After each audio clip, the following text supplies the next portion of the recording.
I think about the gap from where people are in a place that they don't want to be until they get to a place that they do. And I think of it like a lonely chapter. So everybody that has got from a place where they don't want to be to one where they are, there's a point where they're so different that they can't resonate with their old set of friends. Right. But they're not yet sufficiently developed that they've created their new set of friends. And there's this temptation to go back to the old patterns, the old ways of thinking. And I did this live show in London last year, my first big headline show at the event in Apollo in London. It was pretty cool. And this idea, I think, was one that really resonated with a lot of people because everybody's trying to grow. And there is an incentive for you to stay in the same place because not that many people grow.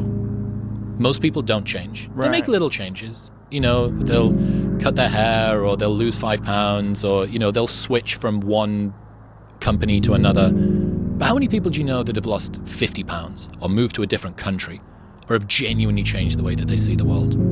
It's pretty rare. It's not that common. And we are such mimetic creatures. We're so shaped by the people around us that we can't help but be tempted. You know, you're going to have to do something. If you want to go from where you are to where you want to be, you're going to have to do something that makes you more different, more weird, more easy to be mocked, especially if you come from a country like the UK, where I'm from. Being different's not particularly celebrated in that way. It's the sort of thing that's quite easily mocked. There's a big culture of piss-taking.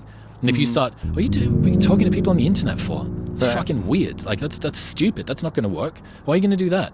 So if you don't have that level of enthusiasm, there is no support around you to tell you that the thing that you're trying to do, the taking up the martial art, why are you training this taekwondo bullshit, like, you know, fucking 6 nights a week? Why are you coaching all of these mums and all of these like old guys on how to do tai chi or whatever? Why are you doing that? Well, because maybe I'm sort of pulled to it, and there is this temptation to go back to your old ways of thinking. Go back to the road that you already know how it's going to end. And I get the sense that this is not a bug, it is a feature. It's a part of moving from a place that you do not want to be to one that you do. And for the most part, you actually need to live through this lonely chapter. And you look at it and you go, well, the fucking Rocky montage was 3.5 minutes. For me, it's been 5 years. Where's the championship ring? You know what I mean? I haven't won the fight. Where's Apollo Creed? None of this stuff's happened. The thing that I wish more stories talked about, if you watch it in the movies, yeah, sure, there's ups and downs in the journey of the athlete that's going to change his life around and get the girl. But his self-belief never wavers, right? He makes the decision, and it's one straight shot, typically. And there'll be some challenges, but he'll get there. His self-belief never wavers. I don't think that that's what the experience of doing personal growth is like at all.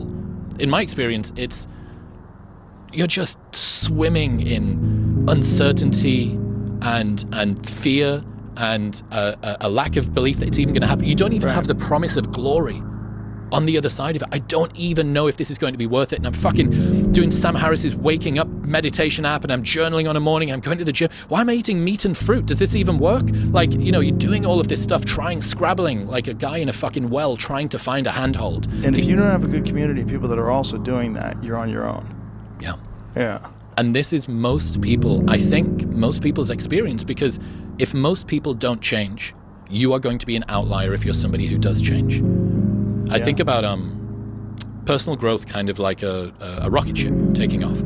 And as you take off, you've got a particular velocity that you're moving at. And what you want is to find other people moving at the same velocity as you. But the quicker that you move, the fewer people are going to be like you, right? So some people will be ahead of you, and you're in this lonely chapter, and then you catch up to them. And then, oh no.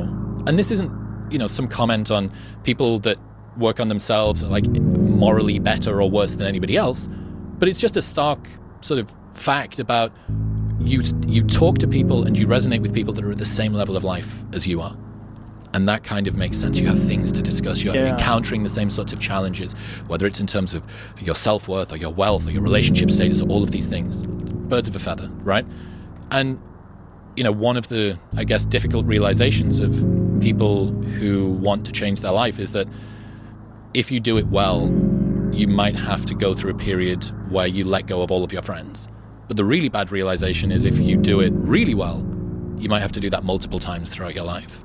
You find a group of people. Finally, I've landed after that period where I was on my own and I didn't really understand. Oh fuck, I'm still going. I now need. You mean I got to do it again? Yeah. I've got to do it again. I just thought that I'd found my group, and I've got to do it again. This lonely chapter thing is it's a big deal, and I think that it explains why so few people make big changes. Because the temptation is always going to be to just go back to what's normal, go back to what I know. And it's why, America, for all that it's a horrible cis, hetero, patriarchal superstructure that's misogynistically keeping everybody down, it's an enthusiastic and sort of excitable country. And you guys have kind of got permanent first-line cocaine energy about everything. And for me, it seems to be a real enthusing environment. It encourages me to do things, helps me to take risks. It's either that or get kicked in the head a lot. And I just love it. I love the fact that it makes me feel confident in doing difficult things. And I wish that more people had that community around them. I think largely Reddit is just a website filled with people who couldn't find other people to talk about their niche in their hometown. Like this particular there's a lot of that, right? Warhammer 40k version or whatever. Yeah. But yeah, it's difficult. And when you get to the stage where you're faced with some personal growth decision, you're always going to have to make this value exchange of, do I want to move forward on my own, or do I want to go back with my friends? It's a good point, man.